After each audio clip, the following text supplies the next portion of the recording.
Hay una razón de por qué las mejores películas sobre finanzas se ambientan en los años 80.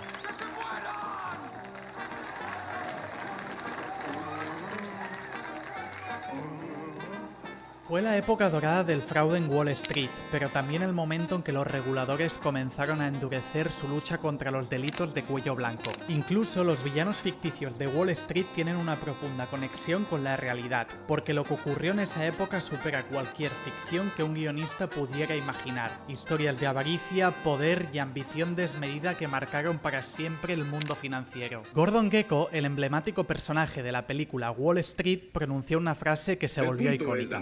Caballeros, que la avaricia, a falta de una palabra mejor, es buena. La avaricia es correcta. La avaricia funciona. Pero lo que pocos saben es que ese discurso no nació en Hollywood, sino en la vida real. Un año antes, en 1986, Ivan Bucky, una de las figuras más influyentes del mundo financiero, se dirigió a los graduados de la Escuela de Negocios de la Universidad de California y les dijo: la avaricia es buena. Por cierto, creo que la avaricia es saludable. Puedes ser avaricioso y aún así sentirte bien contigo mismo. La ironía fue brutal. Apenas 5 meses después, Ivan Bucky enfrentaba una multa récord de $100 millones impuesta por la SEC por infracciones graves en el mercado de valores. Y como si el guión lo hubiera escrito el destino, se declaró culpable de presentar información falsa ante la comisión y fue condenado a 3 años de prisión, justo la misma semana en que Wall Street se estrenaba en los cines. En realidad empecé a hacer este vídeo porque el personaje principal de la película, Gordon Gekko, se inspiró generalmente en Ivan Bucky. Pero rápidamente quedó claro que Ivan Bucky solamente era una pieza de un escándalo bursátil mucho mayor. En los años 80, 4 hombres con acceso privilegiado, ambición desmedida y cero escrúpulos estuvieron a punto de destruir Wall Street. Fue el mayor caso de información privilegiada de la historia, un entramado de filtraciones ilegales, cuentas offshore, manipulación bursátil y pactos en la sombra que sacudieron los cimientos del sistema financiero estadounidense y mundial.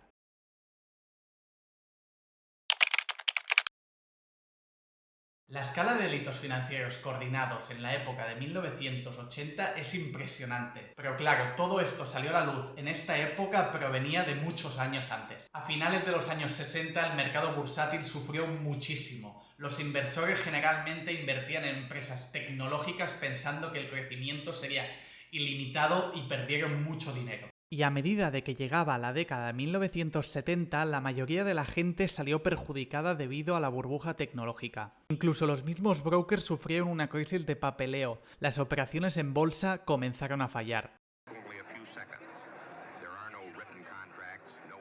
En aquella época todo se registraba manualmente en papel, pero cuando el volumen de las transacciones se disparó a finales de los años 60, los brokers no daban abasto. Perdieron el control sobre quién poseía qué acciones y el sistema colapsó. Fue un auténtico desastre operativo. La bolsa de Nueva York tuvo que cerrar los miércoles simplemente para que los corredores de bolsa pudieran respirar y no sucumbir al estrés diario. Algo tenía que cambiar, y ese cambio llegó con la aparición de ordenadores en Wall Street. A partir de entonces, los brokers comenzaron a usar sistemas centrales para gestionar órdenes de compra y venta, pero esta tecnología era cara, y con el mercado en caída, muchos corredores se enfrentaron a una decisión crítica: fusionarse con otras firmas o declararse en quiebra. Paradójicamente, aquella crisis de final de los años 60 fue el catalizador que pasó de las lentas transacciones manuales a transacciones automáticas y que la gente pudiera invertir mucho más fácil y seguro. En 1961 se inauguró la bolsa de valores Nasdaq, lo que impulsó el volumen de órdenes procesadas. En este momento la carrera de Ivan Bucky en Wall Street apenas empezaba. Tras mudarse a Nueva York en 1966 y pasar de un trabajo a otro, encontró su obsesión de toda la vida: el arbitraje de riesgo. El arbitraje de riesgo genera ganancias con eventos corporativos importantes, como fusiones y adquisiciones. Este pequeño rincón de Wall Street se convertiría en el trampolín de una delincuencia financiera desatada. Entre las muchas estrategias utilizadas, el arbitraje de riesgo se volvió una de las más populares, especialmente en operadores de adquisición. La versión más sencilla de esta estrategia es cuando una empresa lanza una oferta de compra en efectivo. Imagina que la empresa A quiere adquirir la empresa B, ofreciendo $100 por acción en efectivo. Si el acuerdo se cierra en estos términos, cualquier accionista de B recibirá $100 por cada acción que posea. Pero como el acuerdo aún no está cerrado y podría fracasar o cambiar las condiciones, las acciones de B cotizan por debajo de esos $100, digamos a 95 o a $96. Y ahí es donde entran los operadores, compran acciones de B a ese precio inferior, apostando a que el mercado se cerrará. Si ocurre, ganan la diferencia. Si no, pueden perderlo todo. La primera operación de este tipo de Ivan fue un completo desastre, ya que su empresa perdió $20.000 y luego fue despedido. En 1971 consiguió trabajo en la firma de corretaje Edwards & Halley, pero de esta no fue despedido, pero solo porque la empresa quebró 4 años después de su llegada. Ivan en este periodo corto de tiempo ya había superado la línea legal. Realizó una operación conocida que se llama venta en corto al descubierto. Esta estrategia consiste en vender acciones que no tienes y apostar a que el precio bajará antes de entregarlas. Por hacer esta estrategia fue multado por $10.000, pero visto, lo que hizo más tarde, estos $10.000 son pipas. Como ya he dicho, el arbitraje de riesgo era en ese momento más un fastidio que una oportunidad real. Aunque el número de adquisiciones corporativas había aumentado gracias a innovaciones en la estructuración de acuerdos, las oportunidades de trading seguían siendo escasas. Y lo más importante, las ganancias por operación eran mínimas. Tras el anuncio público de la OPA, las acciones de la empresa objetivo se disparaban de inmediato. Eso hacía que obtener beneficios consistentes fuera difícil, a menos, claro, que pudieras comprar las acciones antes de que la OPA se hiciera pública. Pero claro, para esto necesitas algo más que visión financiera, necesitas a alguien dentro, alguien que te filtre información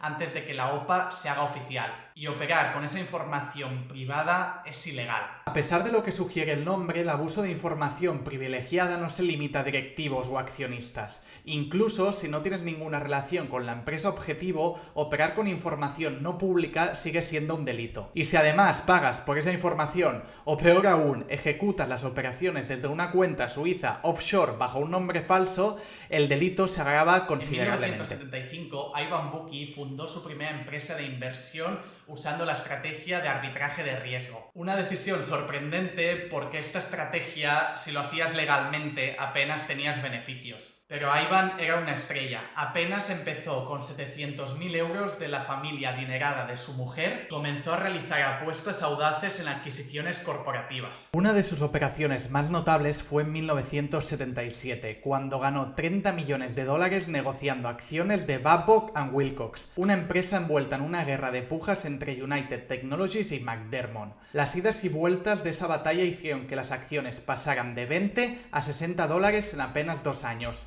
Tras alardear de su éxito en los medios, los activos de su firma pasaron de 700.000 a $500 millones en tan solo 6 años. Para poder ganar más dinero solo necesitaba más negocios con los que poder negociar. Y aquí es donde aparece el segundo villano de esta historia, Michael Milken.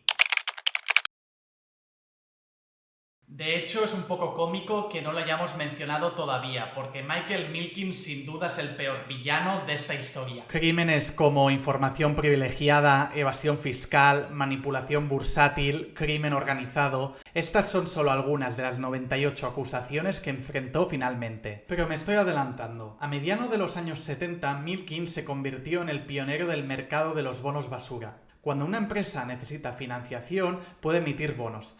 Estos bonos reciben una calificación de AAA hasta C, según la probabilidad de que la empresa cumpla con sus pagos. Los bonos con calificación BB o inferior se consideran especulativos, o directamente basura, porque existe una alta probabilidad de impago. Antes de Milken, la mayoría de los bonos basura eran conocidos como ángeles caídos. Imaginemos esto, una empresa con buena salud financiera emite bonos con calificación BBB, pero luego sus condiciones cambian. Las agencias de calificación rebajan sus bonos a C, y este bono, antes respetable, ahora es un ángel caído. En cambio, Milken no vio riesgo en los bonos basura, vio una oportunidad, y con esa visión construyó un imperio financiero que cambiaría Wall Street Street para siempre, aunque no precisamente para bien. Su genialidad fue ir más allá, crear bonos basura increíblemente arriesgados desde el principio. A finales de los años 70 fundó el departamento de bonos basura en la firma de inversión Drexel Burkham Lambert, y en los años 80 el mercado de la deuda especulativa prosperaba como nunca. Un ejemplo perfecto para que veas de cómo se utilizaba esta deuda lo encontramos en 1984, con el petrolero tejano T-Bone Pickens. Pickens comenzó a comprar acciones de Phillips Petroleum Company. Primero adquirió 8,8 millones de acciones y luego lanzó una oferta para comprar otros 15 millones y después 8 millones más. En total se hizo con el 20,6% de la compañía. Pero Pickens no solo invertía, estaba comprando una parte grande de la compañía para poder formar parte del equipo directivo y así poder echar a los directivos actuales y él poder tomar el control. Esto se llama adquisición hostil. Y lo mejor de todo esto es que Pickens no necesitaba tener su propio dinero para poder comprar la compañía. Su empresa, Mesa Petroleum, era diminuta comparada con Phillips, pero con un mercado de bonos basura en auge pudo pedir prestado enormes cantidades para financiar el intento. Eso se llama una compra apalancada. Si lograba hacerse con el control, podría pagar los préstamos recortando el personal, vendiendo activos o redirigiendo los flujos de caja. 2 semanas más tarde, Phillips accedió a recomprarle todas sus acciones para evitar la adquisición hostil. Pickens ganó 81 millones de dólares y además otros 25 millones en gastos compensatorios. Tan solo 2 meses después, Carl Icahn lanzó una oferta de 8.100 millones de dólares para comprar todas las acciones de Phillips. La mitad del dinero era suyo y la otra mitad la consiguió asociándose con Michael Milken. Drexel Burkham Lambert creó los bonos basura y encontró inversores dispuestos a financiar el trato. Icahn le dijo a Phillips que si rechazaban la oferta tomaría la empresa por la fuerza. Un mes después, Phillips pagó $46 por acción por los 7,5 millones de acciones que Icahn poseía. Icahn ganó 52 millones de dólares y Drexel otros 20 millones por financiar el acuerdo. Esta demencial batalla demostró al mundo que ni siquiera las grandes corporaciones estaban a salvo de los asaltantes corporativos. Pickens y Icahn caminaron sobre la cuerda floja, pero Ivan Bucky estaba dispuesto a pasarla y a cruzar todos los límites. La cronología de los crímenes de Ivan Bucky es una auténtica locura. Todo comenzó en 1982, cuando Pickens estaba preparando otra adquisición hostil. Esta vez el objetivo era la petrolera City Service. La industria petrolera odiaba a Pickens, así que Gulf Oil, otro gigante del sector, intervino con una jugada estratégica: subir el precio de la oferta para obligar a Pickens a retirarse. Desde la distancia, Ivan Bucky observaba la escena. Convencido de que se desataría una guerra de pujas, invirtió más de 100 millones de dólares en acciones de City Services, esperando que el precio se disparara. Pero se equivocó. Gulf Oil retiró todas sus ofertas y el precio de las acciones se desplomaron. Pero Bucky se quedó atrapado y, según fuentes internas, no podía vender las acciones sin declararse insolvente. La empresa de Ivan sobrevivió por los pelos y a partir de ahí decidió que nunca más iba a operar sin información privilegiada. Semanas más tarde se hizo amigo de Martin Siegel, un banquero de inversiones con acceso directo a información confidencial sobre fusiones y adquisiciones. Bucky le pagó $750.000 en efectivo por un flujo constante de datos internos. Y cuando digo efectivo no es una metáfora. 3 maletas llenas de billetes de $100. Bucky estableció acuerdos similares con varios banqueros. El más importante fue su relación con Dennis Lavin. A principios de los años 80, Lavin era especialista en fusiones y adquisiciones en Lehman Brothers. Pero cuando la firma fue adquirida por American Express en 1985, Lavin pasó a ser directivo gerente en Drexel Burkham Lambert. Sí, la empresa de Michael Milken, el rey de los bonos basura. Drexel era el epicentro de las adquisiciones apalancadas y por tanto de la información más sensible del mercado. Ivan Bucky llegó a un acuerdo con Lavin. Le pagaría el 5% de cualquier beneficio obtenido gracias a información privilegiada. Y Lavin, a su vez, tenía una red de banqueros que le filtraban datos confidenciales. Como ves, esto era una telaraña de corrupción, tejida entre los despachos más poderosos de Wall Street. En mayo de 1985, Dennis Lavin recibió un soplo. Nabisco estaba en conversaciones para fusionarse con R.J. Reynolds. Lavin pasó la información a Ivan Bucky, quien discretamente compró 377.000 acciones de Nabisco. Para el 29 de mayo, la información privilegiada ya circulaba por todo Wall Street. Las acciones subieron de 68 a 71 dólares. La bolsa de Nueva York detuvo las operaciones para que Nabisco pudiera anunciar formalmente el acuerdo. Reynolds ofreció casi 90 dólares por acción para cerrar la fusión. Cuando las acciones volvieron a cotizar, el precio se disparó a 76 dólares. Un 12% más en una sola sesión. Al día siguiente, Bucky vendió sus acciones y ganó 4 millones de dólares. En ese mismo mes compró otras 32.000 acciones de Houston Oil Minerals, justo antes de que se anunciara una fusión de 2.200 millones de dólares. Resultado, otros 4 millones de beneficios. Mientras tanto, en Drexel, Michael Milken también quería participar en estas operaciones, pero como él era quien estructuraba los bonos basura para financiar las fusiones, no se le permitía operar directamente. Así que recurrió a Bucky para que comprara acciones a su nombre. Esta práctica se llama stock parking y, como te imaginarás, también es ilegal. Los beneficios se canalizaban de vuelta a Milken a través de gastos falsos. En una ocasión, Bucky pagó a Drexel 5,3 millones de dólares como honorarios de consultoría. Por esa cantidad debió ser un consejo realmente brillante. Para 1986, Bucky administraba alrededor de 2.000 millones de dólares. Su patrimonio neto personal superaba los 240 millones, aunque nadie sabe con certeza cuánto dinero tenía realmente, porque también operaba a través de cuentas en el extranjero. Mientras Lavin ganaba dinero vendiendo información a Bucky, él también quería su parte del pastel y comprar acciones por su cuenta. Así que decidió abrir una cuenta de operaciones en Bank Lu, un banco suizo con filial en las Bahamas. La combinación perfecta para una cuenta offshore. Suiza, con su histórica cultura del secreto bancario, y Bahamas, con leyes que impedían a los bancos compartir cualquier información con reguladores estadounidenses. Lavin abrió la cuenta bajo un nombre falso y obtuvo otros 11 millones de dólares en beneficios operando desde ahí. Empecé este vídeo con el infame discurso de que la codicia es buena. Y es bastante poético porque al final esta codicia fue lo que acabó derrumbando todo. Seguramente si hubieran parado antes y no hubieran tenido tanta codicia, no les hubiera pasado nada. Pero la codicia derrumbó todo. La codicia de Dennis Lavin no solo lo llevó a operar desde una cuenta en el extranjero, sino también contagió a otras personas. Algunos empleados del banco suizo donde tenía su cuenta comenzaron a copiar sus operaciones para beneficio propio.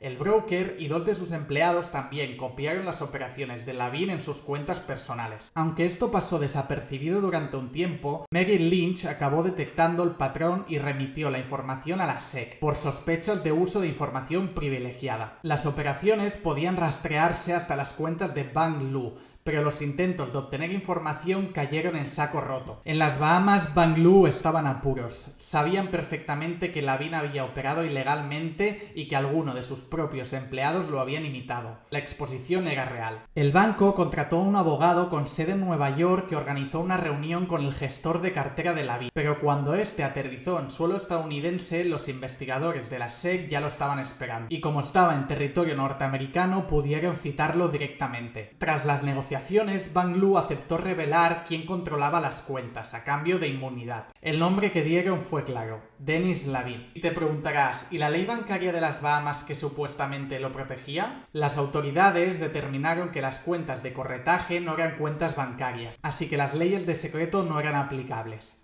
El 12 de mayo de 1986, Lavin fue demandado por la SEC en una causa civil y arrestado por la oficina del fiscal de Estados Unidos por cargos penales. Pues según el libro Den of Thieves, cuando uno de sus traders le dio la noticia a Bucky, simplemente preguntó: ¿quién es Dennis? 6 días después, Bucky pronunció su infame discurso en Berkeley sobre que la avaricia es buena. Pero Lavin, como también era avaricioso y estaba acorralado por la SEC, él declaró y dijo que toda la culpa era de Ivan Bucky. Después de todo esto, Ivan fue citado por la SEC y decidió colaborar. En septiembre de ese mismo año resolvió una demanda civil por una multa de 100 millones de dólares. Para el público parecía que con esto evitaba cargos penales, pero esto tenía una razón. Pero en secreto se había declarado culpable de conspiración para cometer fraude de valores. Y no solo eso, Bucky llevó un micrófono oculto y aparte realizó llamadas grabadas a miembros de su red y ayudó a construir un caso contra alguien aún más grande, Michael Milken. Un año más tarde, el 20 de diciembre de 1987, un tribunal federal de Nueva York condenó a Bucky a 3 años de prisión. Cumplió 22 meses antes de salir en libertad. Milkin tardó un poco más en caer, en 1989. Un gran jurado lo acusó junto a su hermano y un operador de Drexel a más de 98 cargos. En abril del año siguiente se declaró culpable de 6 cargos relacionados con fraude de valores y evasión fiscal. Fue condenado a 10 años de prisión, aunque la pena se redujo a 2 años, de los cuales solo cumplió 22 meses. Bucky también salió en libertad tras 22 meses y el año pasado, a los 87 años, falleció. Y acabó con toda esta gente en la cárcel. En mi opinión, condenas muy pobres y que deberían ser de muchos años más. Y nada más, si has llegado hasta aquí, este vídeo me ha costado muchísimo hacerlo, he tardado muchas semanas, lo hago yo mismo. Y si quieres más vídeos de este estilo, like y por favor suscríbete para contenido de esta calidad que tanto me cuesta hacer. Nos vemos al siguiente vídeo. Nos vemos en la próxima. Adiós.